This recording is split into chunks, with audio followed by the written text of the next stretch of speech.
Вот, смотрите, какая ситуация. Стены не готовы, пол еще нет, а двери скрытого монтажа уже установлены, потому что вот они должны поставиться, и потом стенка должна подводиться к ним после их монтажа. Как быть с полом?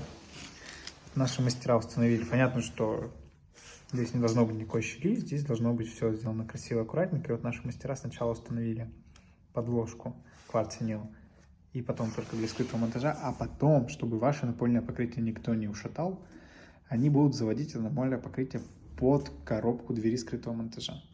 У них золотые руки, они с этим прекрасно справляются, так что за это можно не переживать. Вот дверь скрытого монтажа делается так.